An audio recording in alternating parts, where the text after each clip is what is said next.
Bom, graças a Deus, aula de homilética. E o tema da nossa aula hoje é sobre o preparo daquele que vai entregar a mensagem. Nós já temos aí aulas sobre os sermões, sermões temáticos, sermões expositivos, sermões extemporâneos, como que a gente faz para poder entrar no texto e ficar no texto. Aí nós fizemos aqui um exercício de uma pregação temática, como que se faz uma pregação com base no tema, como encontrar o tema. As outras aulas estão disponibilizadas lá no canal Teólogo de Fronteira, na playlist homilética. Você entra lá, homilética, você tem mais de 20 aulas que já foram ministradas e a aula de hoje. Então vamos aqui fazer o preparo do pregador, daquele que vai entregar a mensagem. Então, por onde que começa? Começa pelas suas experiências, tá bem? Preparo espiritual. Não dá para ser pregador do Evangelho sem conhecer o autor do Evangelho. Não dá. Você não é um artista, você não é um retórico, um orador contratado, você não é um advogado, não é um profissional da pregação. Existem pessoas que se profissionalizam nisso, oratória, retórica, mas aí é a profissão. Não é o caso do pregador e da pregadora. Nós não somos profissionais da pregação, profissionais do púlpito, somos crentes, e como crentes a gente tem que conhecer o autor da nossa salvação, Jesus, e que por acaso não, necessariamente é também aquele que inspirou a Bíblia. E a Bíblia é o livro que é o grande sermonário. Toda a nossa mensagem ela é baseada na Bíblia, toda ela. A pregação tem que ser bíblica. Ela tem que começar na Bíblia, ficar na Bíblia e terminar na Bíblia. Temática, expositiva, extemporânea, tópica, toda pregação começa na Bíblia, fica na Bíblia e termina na Bíblia. E por isso a gente tem que ter um preparo, que é um preparo espiritual, que é um conhecimento, uma comunhão diretamente com Deus. Não tem jeito. Não tem jeito. Você pode estudar a Bíblia como um livro técnico? Pode. Como um cientista? Pode. Como um historiador? Pode. Como um filósofo? Pode. Mas você vai só estudar o livro. E para entregar a mensagem, aí você tem que conhecer o autor. E nesse caso, o autor é o Espírito Santo.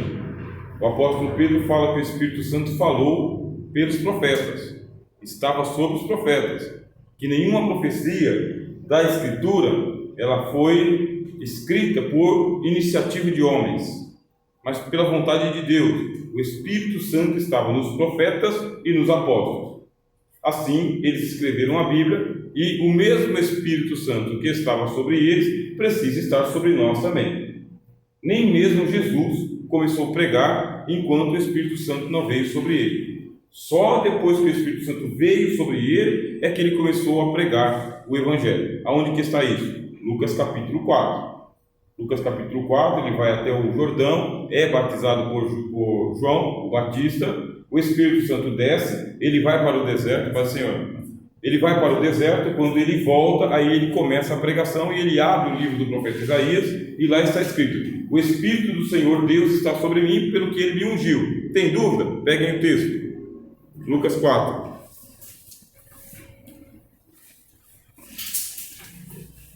Não fica só naquela confiança de que o professor está certo, que o pregador está certo.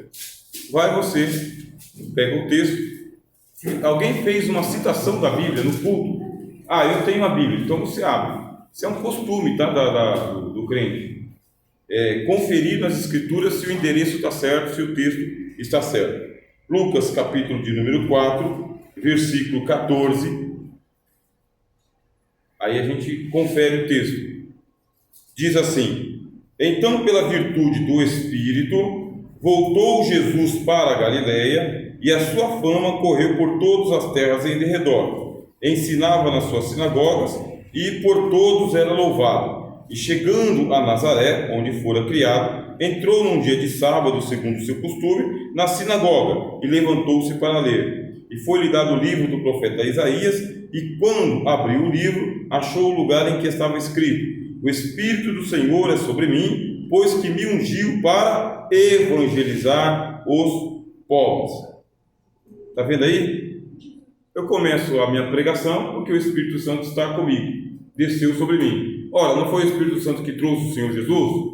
Foi. Não ficou com ele a vida toda? Ficou. Mas enquanto não desceu dos céus no batismo, ele não era pregador.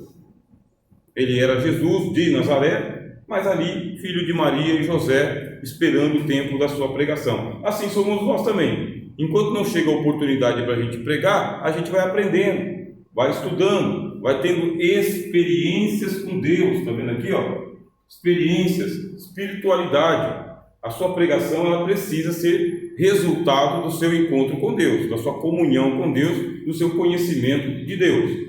Não dá para você pregar aquilo que você não conhece, aquilo que não foi revelado, aquilo que você não tem iluminação. Quem te dá iluminação é o Espírito Santo. Cuide da sua espiritualidade. Assim, o seu preparo espiritual começa como? Conversão, não tenha dúvida. Leitura contínua da Palavra de Deus. Medita nessa lei de dia e de noite. Leitura contínua da Palavra de Deus. Orando em todo o tempo. Orando em todo o tempo, diz a Bíblia. A tempo e fora de tempo. Orai sem cessar, tempos de oração com Deus, louvando e salmodiando o Senhor no vosso coração, é o que diz a Bíblia, não deixando de congregar como é costume de alguns, como diz a Bíblia, siga a paz e a santificação, sem a qual ninguém verá o Senhor, é o que diz a Bíblia. No que depender de vós, tende paz com todos os homens, é o que diz a Bíblia. Se te baterem na direita, oferece à esquerda. Se pleitearem com você por 7 quilômetros, esteja disposto a andar 14. Vai tendo essa experiência com Deus. Porque no dia que você for entregar a mensagem, Deus vai autenticar a sua palavra pela vida que você tem. Quando a gente fala de vida no altar, não é só a vida no púlpito, não é só a vida de joelho na igreja, é vida com Deus. No trabalho, em casa, na família, no casamento, no namoro, no lazer, vida com Deus. A pregação não pode ser resultado de uma técnica somente, de uma representação teatral, de um aprendiz no curso de teologia. Não pode, porque aí você está enganando a si mesmo e o auditório. Vai faltar espiritualidade. Então você tem que ter esse preparo espiritual. É importante para Deus o seu convívio familiar, é importante para Deus o seu convívio social, é importante para Deus o seu equilíbrio emocional, é importante para Deus a sua inteligência do dia a dia, para administrar os seus problemas. Tudo isso faz parte da sua espiritualidade, da espiritualidade do pregador. Aí, em segundo lugar, vem o seu preparo intelectual, junto com tudo isso. Porque pregador e pregadora têm as suas limitações, bastante limitações. Aí vamos pensar, qual que é o seu primeiro preparo intelectual? O seu primeiro preparo intelectual é dentro da sua casa com seus pais, quando você era criancinha. Começou a ensinar regras para você, comportamento, ir e vir, entrar e sair, cumprimentar, bom dia, boa tarde, boa noite. Primeiro preparo intelectual, até que você começou a ser alfabetizado. Alfabetizado, A, B, C, D, F, G, H, I, J, depois veio o seu letramento, depois veio as 4 operações, mais, menos, dividir, multiplicar, primeiro o ensino primário, que a gente chamava, né? Primário, aí agora é ensino fundamental, 4ª série, 5ª série, 8ª série, primeiro grau já foi, aí vem o ensino médio, tudo isso aí você vai aprendendo a raciocinar. Geografia, filosofia, sociologia, história, matemática, português, inglês, artes, tudo isso aí está preparando você intelectualmente. Problemas para você resolver, perguntas que são feitas para você, perguntas que você faz, preparo intelectual, até que chega esse momento como agora. Seu preparo intelectual através de um curso de teologia sistemática. Esse curso básico de teologia, ele é teologia sistemática. Estamos aqui em homilética, mês passado foi cristologia, foi teontologia, tem cristologia, pneumatologia, eclesiologia, escatologia, são 18 disciplinas, é 1 ano e meio, você aqui recebendo instrução intelectual, crescendo intelectualmente, obrigatoriamente, tendo novos conhecimentos, coisa que você não vai receber enlatado. Você vai ter que parar para estudar mesmo, não tem outro caminho. Com isso, acompanhe o livro-texto, você pega o livro-texto.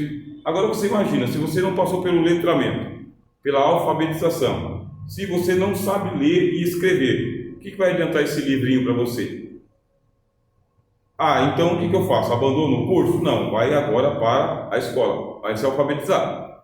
Não abandona o curso. Crescimento intelectual envolve tudo. Envolve leitura, meditação e se tem um livro que deixa você inteligente é esse daqui. Esse aqui é um livro desafiador. Eita, livro desafiador. Eu trabalhando de Uber, já contei essa história aqui, quem está aqui um pouquinho mais tempo vai lembrar. Estou eu lá trabalhando de Uber e entra um espertalhão no Uber, passageiro. Papo vai, papo vem, ele fala que a culpa do país estar assim é porque um bando de analfabeto, leitor da Bíblia, votou num cara como esse que está lá no poder. Aí eu falei, um bando de analfabeto, leitor da Bíblia, me explica isso. Lógico, porque a Bíblia é um livro para idiotas.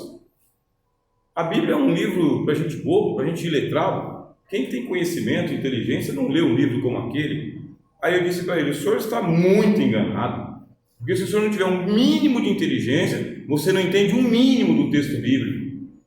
Não, eu discordo, mas o senhor já leu a Bíblia? Mas não preciso ler aquele livro. Pois é, se o senhor ler, o senhor vai ter que ter uma alta capacidade intelectual para entender o texto bíblico. Se o senhor não tiver intelectualidade, o senhor não entende. Então, se o senhor não entendeu ainda, é porque o senhor não é inteligente. O cara ficou bravo.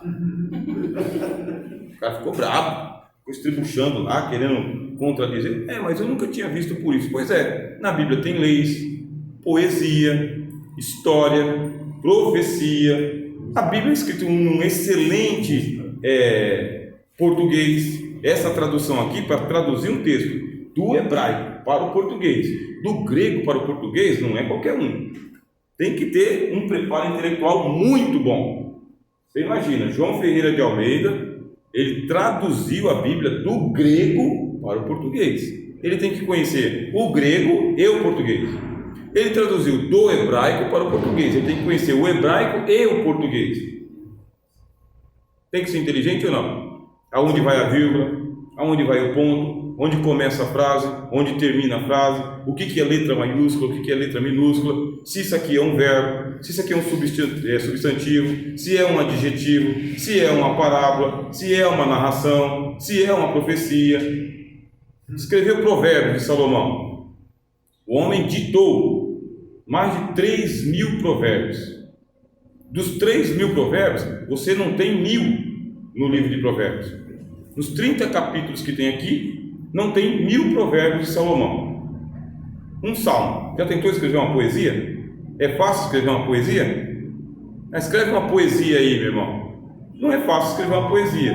Aí você pega um livro dos salmos com a poesia. Bem-aventurado o varão que não anda segundo o conselho dos ímpios, não se detém no caminho dos pecadores, nem se assenta à roda dos escarnecedores. Antes, tem o seu prazer na lei do Senhor, e na sua lei medita de dia e de noite. Será como a árvore plantada junto a ribeiros de água, o qual dá o seu fruto na estação apropriada e cujas folhas não caem. Tudo quanto for feito prosperará.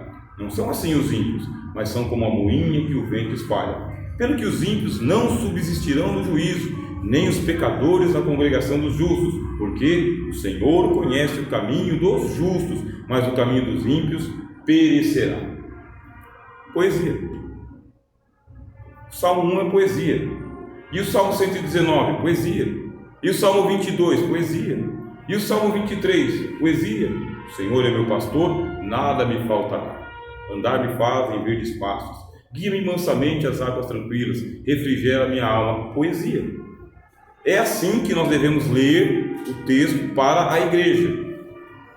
A gente não pode ler como se fosse aqui narrador de futebol. Irmãos, abram aí o seu Salmo de número 23. Salmo de número 23, a gente vai ler daqui a pouco. Eu vou aproveitar que você está com muita atenção aqui, é que o tempo é muito curto, então como o tempo é muito curto, vocês prestem atenção, porque eu vou fazer aqui a leitura do texto. Bom, eu vou aproveitar aqui, o Salmo de número 47. Aplaudir com as mãos, todos os povos, cantai a Deus como voz de triunfo, porque o Senhor Altíssimo é tremendo, o Rei. Não, você colocou aqui a tecla de apertar, sabe no WhatsApp não tem aquela opção lá? Velocidade máxima? Não é funk não, velocidade máxima, poesia. Se te deram só meia hora para você pregar, você vai ter que pregar nessa meia hora fazendo uma leitura do texto em forma de poesia, respeitando. Quando você vai fazendo isso, você vai ganhando a inteligência espiritual. O apóstolo Paulo falou o que para Timóteo? Que a Bíblia, ela é um livro útil para instruir o Timóteo, para que as sagradas letras tornem ele sábio para quê? Para a vida eterna. As sagradas letras tornam a gente sábio para a vida eterna. Para escrever não foi fácil, para traduzir não foi fácil, agora você quer que seja fácil para ler? Né? Me responde. Quer facilidade? Não vai ser fácil também. Não vai ser fácil. A leitura, o primeiro passo da leitura é em português mesmo, é aprender a fazer a leitura, e só aprende a fazer a leitura como? Lendo. Não tem mágica. Senhor, dá-me aqui um controle remoto para mim apertar aqui e não precisar ler. Aí eu vou abrir o livro de Provérbios e vou dar para você aqui o oráculo do Senhor, que vai dizer para você: vai ter com a formiga, ó preguiçoso. Que conversa é essa, pai? Revela para mim, Senhor. Vai ler, meu. Pega o Evangelho, vai ler. Se você pegar o Evangelho de Marcos com seus 16 capítulos, em 1 hora você lê o Evangelho de Marcos. Se pegar o Evangelho de João com seus 21 capítulos, em 1 hora e meia, 2 horas você lê. Se pegar o livro de Isaías com seus 66 capítulos, em menos de 2 meses você termina a leitura. Se pegar o Apocalipse com seus 22 capítulos, em menos de 2 horas você termina a leitura. O livro de Filemon, em 15 minutos você termina. O livro de Jonas com seus 4 capítulos, em meia hora você termina. É só você tirar meia hora por dia. Você vai ler mais da metade dos livros da Bíblia. O livro de Gênesis são 50 capítulos. 50 capítulos, mais ou menos umas 3 ou 4 horas de leitura, bem lido, bem compassado. 4 horas você lê. Pega meia hora por dia, em 1 semana você lê o livro de Gênesis. Então, o livro mais longo que você vai pegar aí é o livro de Isaías, é o que demora mais. O livro de Ezequiel, o livro de Daniel tem 12 capítulos. Quanto tempo você demora para ler 12 capítulos? 1 hora, bem tranquilo, só a leitura, tá? Não é o estudo não, só a leitura. Só a leitura já vai dar um crescimento intelectual em você, porque na hora que você estiver lá no púlpito pregando, esses textos vão pular na sua frente assim, ó, como se fosse slide, sabe? Sabe aquele filme futurista? Experiência, minhas irmãs. Eu tenho essa experiência. Eu faço a leitura do texto, por quê? Porque a palavra está junto de ti, ó, junto de mim, certo? Na minha boca, ó, estou comendo a palavra, e no meu coração, está tudo guardado aqui. Eu deixo aqui guardado em bom depósito. Chegou a hora de me dar a oportunidade, eu não tenho medo de abrir a boca. Abro a boca, começo a pregar, o Espírito Santo me faz lembrar do texto que eu já li, e ele diz, pode citar. Aí eu cito.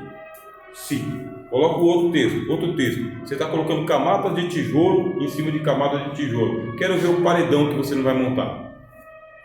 Tem que crescer intelectualmente. Depois que você deu conta desse livro, tem um pregador chamado George Whitefield. Eu escrevi o nome dele aqui, ó. George, tá? Que vai ser assim, Whitefield. Isso. George Whitefield, inglês, tá? Inglês. Primeiro ele passou uma temporada na faculdade de teologia, uma temporada.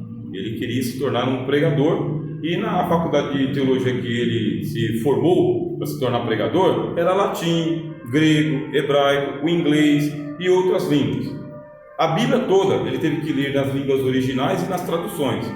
Se preparou intelectualmente a vida toda. Quando chegou a hora de ele se tornar pregador, o primeiro sermão dele, ele começou a pregar só a Bíblia.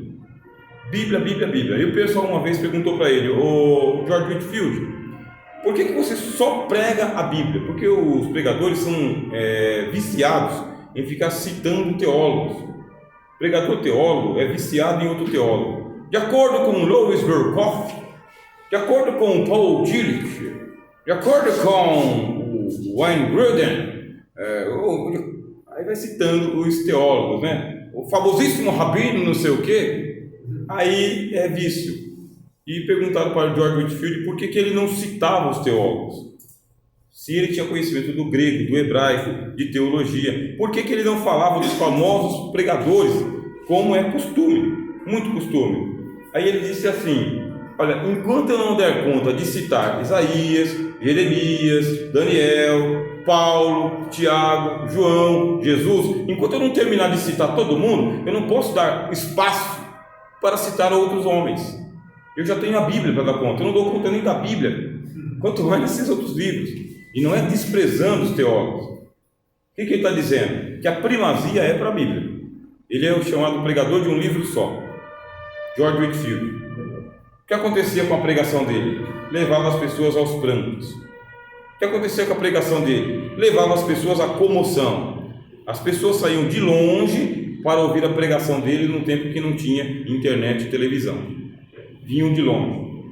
Aí as lendas dizem que a pregação dele chegava até 7 quilômetros. A voz dele, que era o vozeirão que ele pregava nas Campinas Verdes lá da Inglaterra, ele convertia navios inteiros de navegantes só com a pregação dele. Mas era um homem que tinha vida com Deus, nunca entrou em escândalo, leitor da Bíblia, cantava hinos congregacionais, sabe? Não desprezava a harpa cristã, a música que ele cantava era a música cristã.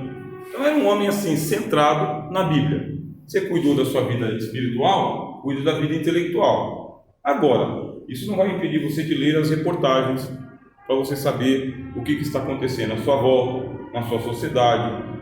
Literatura, boa literatura de todo tipo. Você pode ler toda a literatura, pode ler poesia, livros jurídicos, livros de filosofia, livros de teologia, livros de ciências exatas. Bastante. Você cuida do seu avanço intelectual. Documentários, meus irmãos, não deixem de assistir ao menos um documentário por mês. Vocês que têm aí TV por assinatura ou streaming, né? Lá tem uma série de documentários. Em vez de ficar gastando horas e horas assistindo aí besteirol, que é o que mais tem nessa internet, muito besteirol, quando você pensa que não passou 2 horas e você deu ali meia dúzia de risadas sem graça, e você poderia ter assistido um documentário sobre muita coisa, porque tem canal bom. Tem canal muito instrutivo, muito educativo. Isso vai dar uma virtude para você, que é o agigantamento intelectual. Você vai aprender a pensar de uma maneira dialética. O que é pensar de maneira dialética? É quando você compara a verdade A com a verdade B. São 2 verdades que disseram. Uma é verdade e a outra não. Aí você vai aprender a pensar de uma maneira dialética. Qual dessas 2 aqui é a verdade? Aí você vai chegar a uma terceira verdade, que é a sua conclusão. Vai aprender a pensar assim. Vai aprender a pensar de maneira dedutiva. Quando der uma grande informação para você, você vai em busca do que é essencial.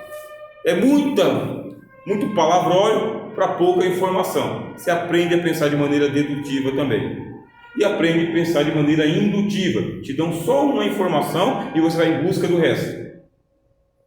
Mas aí é documentário, livros. Quando vocês entrarem em diálogos entre vocês aí, o apóstolo Paulo fala para a gente evitar os falatórios profanos. Por quê? Porque as más conversações corrompem o quê? Bons costumes. Você entra num falatório profano com alguém que não tem um mínimo de instrução, porque tem gente que nunca vai sentar para aprender. Tem gente que não investe nele mesmo. Ele é um idiota cristão. Literalmente. Por que ele é um idiota cristão? Porque ele acha que sabe e não sabe. E ele consegue induzir você, que vai para a escola dominical, participa dos cultos, assiste documentários, ouve música boa, está se instruindo. Ele consegue induzir você a falar mal de quem você não conhece. O idiota dominando você. Ele está te idiotizando. O que a senhora acha disso? Não sabe não. O que a mocinha acha disso? De ser idiotizado? Errado. Mas você pode passar por isso também, porque a pessoa não paga o preço que você está pagando aqui. Ela não estuda tanto quanto você, ela não investe nela. Só que ela encontrou a sua audiência, alguém com quem ela vai conversar, jogar a conversa fora. Não é errado você de vez em quando se descontrair, se divertir, né? Com moderação, com tranquilidade, não é errado. Ser feliz não é errado. Agora, gastar horas e horas num bate-papo sobre você viu o Big Brother? Não, irmão, não assisti o Big Brother. Você não assistiu o Big Brother? Olha, eu vou te contar o que aconteceu no Big Brother. Aí começa. Aí você, por amizade, fala o seguinte: olha, mas vai direto ao ponto. Não, vou te contar o que aconteceu debaixo do edredom. O que eu quero saber? O que aconteceu debaixo do edredom? Quem foi pro paredão? Quem falou mal de quem? Como que o crente perde 1 minuto da vida dele assistindo aquilo? Mas assiste aquilo. Aí você fica curioso de saber, porque é o nome de um artista, não sei quem lá, o que aconteceu. Pronto, ganhou você. E eu estou falando do Big Brother, mas pode ser um jogo de futebol, pode ser um novo filme que saiu. Aí você tem que tomar esse cuidado para que a tua intelectualidade, tá bem, não seja danificada pela idiotice dos outros. Nas palavras do Provérbios, ele diz assim: da mesma maneira como uma mosca caindo no unguento do perfumista estraga todo o perfume, assim também um pouquinho de estultícia acaba com a tua inteligência. A mosca morta caindo no perfume do perfumista acaba com todo o perfume dele. Ela vai exalar o mau cheiro e vai contaminar toda a essência. Assim também, um pouquinho de estultícia, um pouquinho de estupidez, de idiotice da sua parte. A palavra idiota significa aquele que olha para o próprio umbigo. Sabe, a pessoa que fica procurando aquele meu umbigo. Aqui tem um umbigo, que legal. A criança faz isso, né? Quando a criança descobre o umbigo. Mãe, o que é isso? Aí começa a cutucar o umbigo e inflama, né? Aí a mãe fala: não mexe no umbigo, né? É o idiota, mexendo no próprio umbigo. Não sabe que tem umbigo? Não é um palavrão. É uma expressão justamente para que você não perca tempo com estultícias, com loucuras. Toma cuidado, porque daqui a pouco você está defendendo uma coisa que não tem causa na igreja. Irmãos, eu encontrei um texto aqui, eu quero falar com vocês, o texto que é o Canto do Galo. De vez em quando eu uso essa piada. Que canto do galo? O galo que cantou quando Pedro